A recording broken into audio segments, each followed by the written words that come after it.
చెప్పండమ్మా, మిమ్మల్ని కొట్టిండ్రు, అరెస్టులు చేసిండ్రు, మీరేమో హైదరాబాద్ దాకా వచ్చిండ్రు.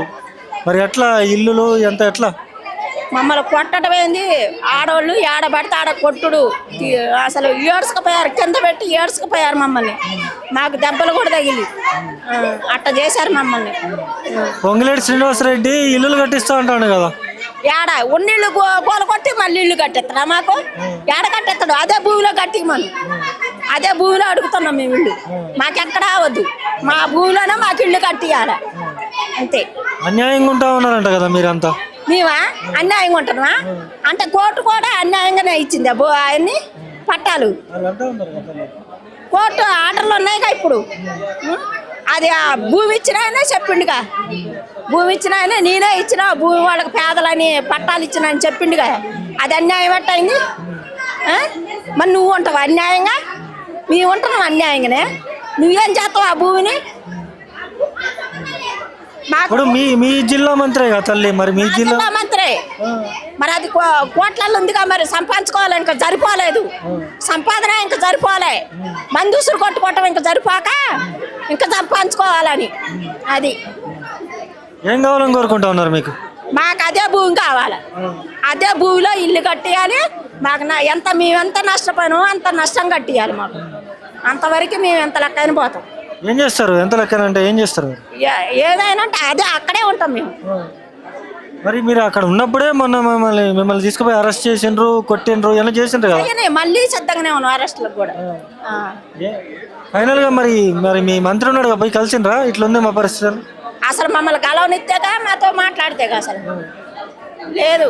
అది ఆయనే చేపించే, ఇంకా ఆయన కాడికి మేమేమనిపోయాం? చేపించిందే ఆయన, ఇంకేమనిపోతాం? ఏం చేస్తారు మరి ఇప్పుడు? ఎక్కడ ఉంటా ఉన్నారు? ఎట్లా తిండి మాకు చూపియాల, మాకు అక్కడ ఇల్లు కట్టియాల. ఇప్పుడు కూడా మా భూమిలోకి పోయి మేము ఇటుకలు ఉసిక అంతా పెట్టి కట్టించుకున్నాం. ఇప్పుడు తోలుకొని పోయి అమ్ముకుంటాడు దాన్ని, డోజర్లు పెట్టి పొక్కిలేళ్ళు పెట్టి ఇప్పుడు బయటికి దోలా పోయి అమ్ముకుంటాడు. మట్టి అమ్ముకుంటాడు ఇప్పుడు పోయి ఆడికి పోయి. ఇంకెవరు? తుమ్మల నాగేశ్వరరావు, కొమ్మిలేటి శ్రీనివాసరెడ్డి మట్టి అమ్ముకుంటాడు ఇప్పుడు. ఏం చెప్పదలుచుకున్నావు ప్రభుత్వాన్ని? చెప్పేదే లేదు, మాకు న్యాయం జరిగేంత వరకు మేము పోరాడుతూనే ఉంటాం. చెప్పండి అమ్మా, హైదరాబాద్ దాకా వచ్చిండ్రు, మరి మీకు న్యాయం జరుగుతుంది మీరు అనుకుంటా ఉన్నారా? జరుగుతుందనే వచ్చినామండి, మాకు న్యాయం జరుగుతుందని మేము వచ్చినాం ఇంత దూరం. ఏం కావాలని కోరుకుంటా ఉన్నారు ఫైనల్ గా మీకు? మా ప్లేసులు మాకే ఇచ్చి ఇల్లు కట్టించి ఇవ్వాలి అంతే, మా డిమాండ్ అదేగా. మీ మీద లాఠీ చార్జ్ కూడా చేసిండ్రు, మిమ్మల్ని కొట్టిండ్రని కూడా అంటా ఉన్నారు. ఇక కమిలిపోయింది చెయ్యి. ఎవరు కొట్టింది తల్లి? వాళ్ళే లేడీ పోలీసులు. నిన్న కవితకు వచ్చింది కదా, ఆ జనాలల్లో కొట్టారు. వాళ్ళని కొట్టింది కనపడుతుంది, వాళ్ళు కింద పడ్డారు అది కనపడుతుంది. కానీ మమ్మల్ని కొట్టింది వాళ్ళు గుర్తించట్లే, మమ్మల్ని మనుషుల్లాగా చూడట్లే మమ్మల్ని. అసలు మేము మనుషులమని వాళ్ళకి తెలియదు కావచ్చు. మా ఓట్లు మాత్రం ఓట్లని తెలుసు వాళ్ళకు, కానీ మేము మనుషులమని వాళ్ళకి తెలియదు. ఇప్పుడు మొన్న పొంగులేటి శ్రీనివాసరెడ్డి ఏమంటున్నాడు అంటే మీరందరూ అక్రమంగా ఉంటున్నారు అని చెప్పేసి అంటా ఉన్నాడు. అక్రమంగా ఈ రోజే రాలేదు కదా, మేము 10 years నుండి ఉంటున్నాం. ఇన్ని రోజులు గుర్తించలేదు. నువ్వు వచ్చినాకనే గుర్తించినావా మమ్మల్ని? మేము అక్రమంగా ఉంటున్నామని 10 సంవత్సరాల నుంచి ఉంటున్నాం కదా. నీకు కరెంటు కోసం తిరిగినాము, నీకు నీళ్ళ కోసం తిరిగినాము, మాకు పట్టాలు ఇవ్వమని తిరిగినాము. మేము ఇన్నిసార్లు తిరుగుతా అంటే మీకు కాదు, మీది కాదని మమ్మల్ని ఎందుకు అనలేదు? ఇప్పుడు మొన్న సీఎం రేవంత్ రెడ్డి ఏమంటున్నాడంటే మీరు ఏడుస్తూ ఉంటే ఆయనకు ఆనందంగా ఉందట, కానీ అది ఆనందం కాదని ఆయనకు తెలీదు. ఆయన ఒక అరాచకంగా, ఆయన రాజకీయ లక్షణాలు లేవు అసలు. ఆయన చిన్న మెదడు పోయిందని చెప్తారు కదా, అది పోయింది. ఆయన కోల్పోయిండు, రేవంత్ రెడ్డి గారు కోల్పోయిండు. ఆయనకి ఎప్పుడు ఏం మాట్లాడుతాడు, ఇప్పుడేం మాట్లాడి తర్వాత ఏం మాట్లాడుతాడు ఆయనకే తెలియట్లే. ఏం కావాలని కోరుకుంటా ఉన్నారు మీరు? మా ప్లేసులలో మాకే ఇల్లు కట్టించి ఇవ్వాలి. కట్టిస్తా అంటాను పొంగులేటి శ్రీనివాసరెడ్డి. ఎక్కడ ఎందుకు కట్టియాలి? ఇది వాళ్ళ తాత సొమ్మ, ఇది వాళ్ళ తాత జాగిరా, ఇది ఆయన కష్టపడే కష్టం. అది ఎక్కడిది? వాళ్ళది కాదు కదా, మాది పేదలది. అది భూదాన భూమి అంటే పేదోళ్ళది, మాది మాకే ఇవ్వాలి. ఎవరి ప్లేస్లో మేము ఎందుకు పోతాం? ఇప్పుడు ఎక్కడ ఉంటున్నారమ్మా మీరు? టీటీసీలో అంబేద్కర్ భవన్లో పట్టకపోతే టీటీసీ భవన్లో చెట్ల కింద ఉంచారు మమ్మల్ని, చెట్ల కింద ఉన్నాం. మరి ఎట్లా ఇబ్బంది కావట్లేదా మరి ఉండడానికి, తినడానికి, స్నానానికి ఇబ్బంది అవుతుంది. పెట్రోల్ బంకులలో చేసేది వాళ్ళు కూడా లాగులు చేసుకుంటారు వస్తానమని.